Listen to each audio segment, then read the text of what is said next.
Hello friends, किशोर academy पे आपका स्वागत है।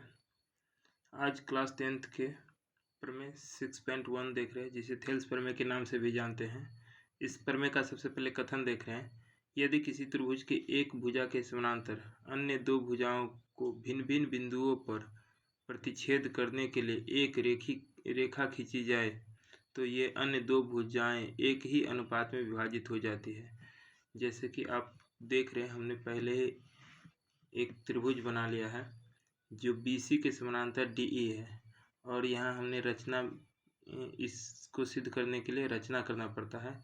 तो ये D और इसको हम M मान लेते हैं और इसको N मान लेते हैं, और ये लंब डालते हैं, मतलब ये लंब है। चलिए, तो इसमें सबसे पहले हम लोग लिखते हैं कि दिया है क्या सब, इस दिया है क्या सब, इसको लिखते हैं। तो दिया है BC समानांतर है DE के। इसके बाद सिद्ध करना है तो सिद्ध करना है। जो यहाँ देखिए AD बट्टे DB और बराबर AE बट्टे EC।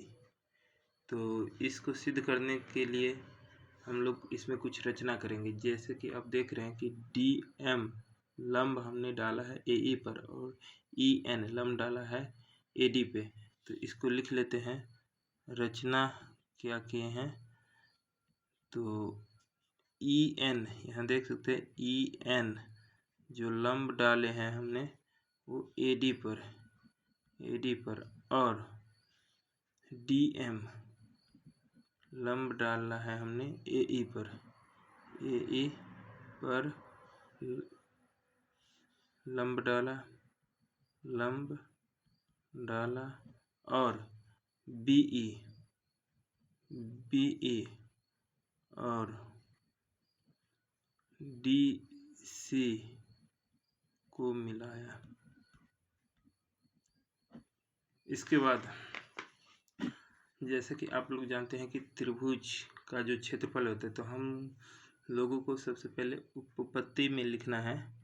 उपपत्ति की त्रिभुज का जो क्षेत्रफल है, जो त्रिभुज ABC का क्षेत्रफल जो होता है 1/2 गुने आधार को B लिखते हैं, ऊंचाई को H, B गुने H। तो यहाँ पर हम पहले त्रिभुज ADE का क्षेत्रफल और DEB का क्षेत्रफल लेते हैं।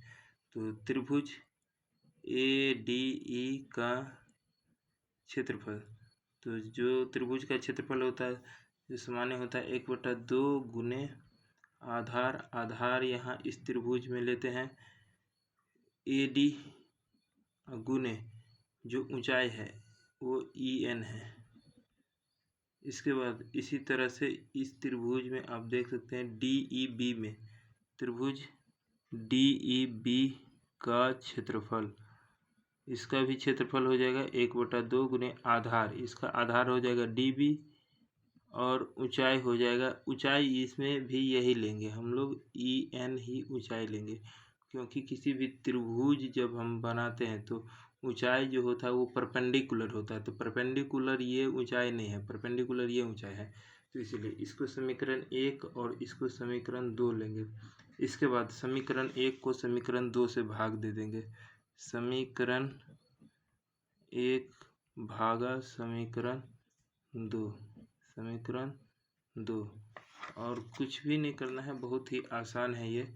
त्रिभुज ADE का क्षेत्रफल बटा त्रिभुज DEB का क्षेत्रफल जो बराबर हो जाएगा, ADE का क्षेत्रफल देख सकते हैं 1/2 गुने, बस देख के लिख देना है, AD गुने EN। इसके बाद त्रिभुज DEB का क्षेत्रफल जो है 1/2 गुने है DB गुने EN। अब ध्यान से देखिए तो आपको EN और EN कटेगा और 1/2 से 1/2 गया। मान लो कि फाइनल बच गया AD बटा DB, जो समीकरण इसको 3 मान लेते हैं। इसके बाद ठीक जैसे कि आप देख सकते हैं कि त्रिभुज में इधर से लिए ADE और DEB का, उसी प्रकार अब इस साइड से लेंगे ADE और DEC का क्षेत्रफल। ठीक है, इसी प्रकार त्रिभुज ADE का क्षेत्रफल, त्रिभुज ADE का क्षेत्रफल, तो 1/2 गुने आधार। इस पर देख सकते हैं कि आधार हम लोग AE लेंगे, आधार लेंगे AE और गुने ऊंचाई, ऊंचाई देख सकते हैं कि ऊंचाई जो है सो हम लोग इस बार DM लेंगे, गुने DM। ठीक, इसके बाद ये समीकरण 4 इसको बना देते हैं। इस बार त्रिभुज,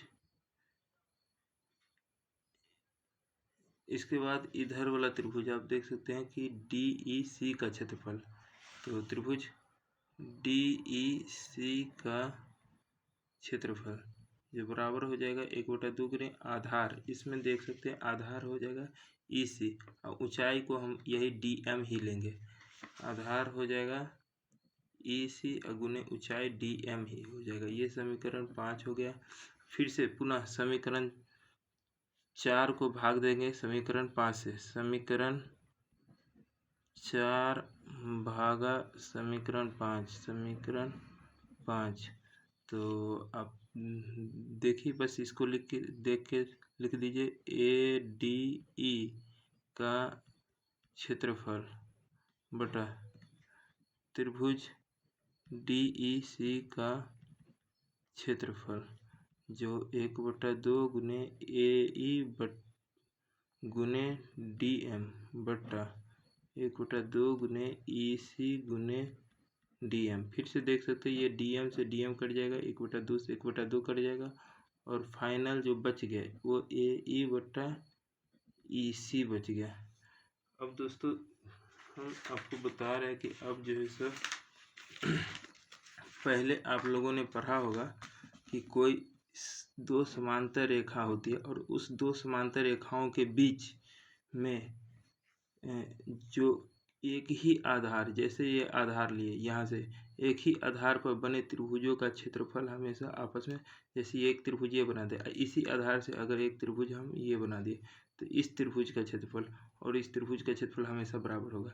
या तो आधार आप ऊपर से लीजिए या नीचे से, मान के चलिए हमने आधार यहाँ A और B ले लिया तो यहाँ से एक त्रिभुज बनाते हैं और उसी प्रकार अगर इधर एक त्रिभुज उसी आधार से बनाते हैं तो ये दोनों त्रिभुज का क्षेत्रफल बराबर हो जाएगा। ठीक इसी तरह का कंडीशन आप देख सकते हैं इस त्रिभुज में दिखाई दे रहा है। इस त्रिभुज में ये देखिए ये दोनों रेखाएं समानांतर और इसी आधार से एक ये त्रिभुज बना है और इसी आधार से एक ये त्रिभुज बना है। तो यानी कि दो समांतर रेखाओं के बीच में एक ही आधार पर बने त्रिभुजों का क्षेत्रफल बराबर होता है। तो इसीलिए अब हमें जो लाना है, हमें लाना है AD बटा DB और AE बटा EC, लेकिन इसको लाने के लिए हमें जैसे त्रिभुज ADE का क्षेत्रफल और बटे DEB का क्षेत्रफल जो ये इस साइड का दोनों बराबर करना होगा। तो ऊपर वाला देख सकते हैं ADE का क्षेत्रफल और ADE का क्षेत्रफल बराबर है। अब नीचे वाला DEB का क्षेत्रफल बराबर हो जाएगा DEC का क्षेत्रफल। वो कैसे होगा, क्योंकि ये जो आप देख सकते हैं कि एक ही आधार पर दोनों त्रिभुज बना है और ये दोनों एक समांतर रेखाओं के बीच में है, तो दोनों का क्षेत्रफल आपस में बराबर हो जाएगा। तो इस लाइन को हम लोग लिखेंगे कि दो समांतर रेखाओं के बीच में बने दो समांतर रेखाओं के बीच में एक ही आधार पर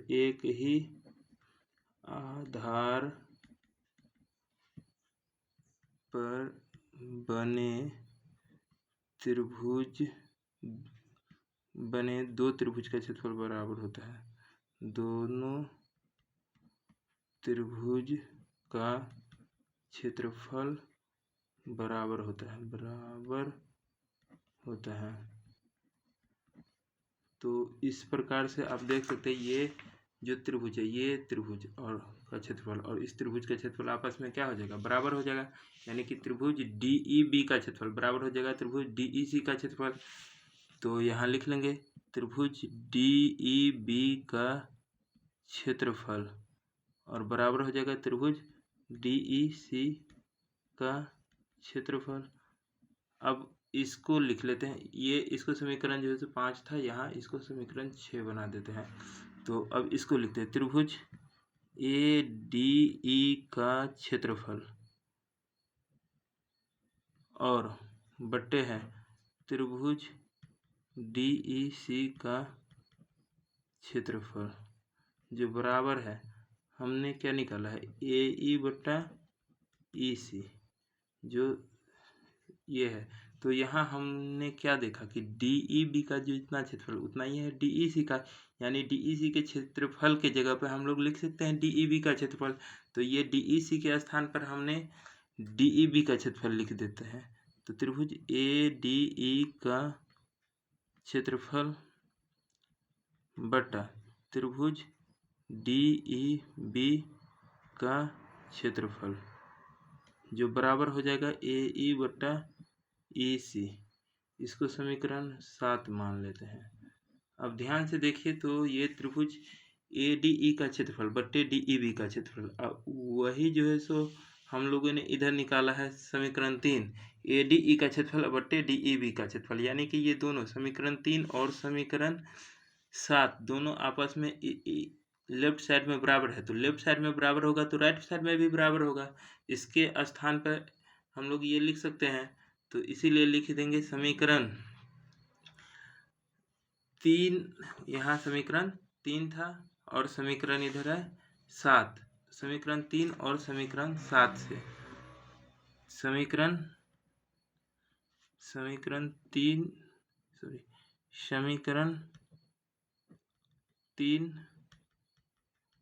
और समीकरण 7 से और समीकरण 7 से जो लेफ्ट साइड बराबर है तो राइट साइड भी बराबर होगा।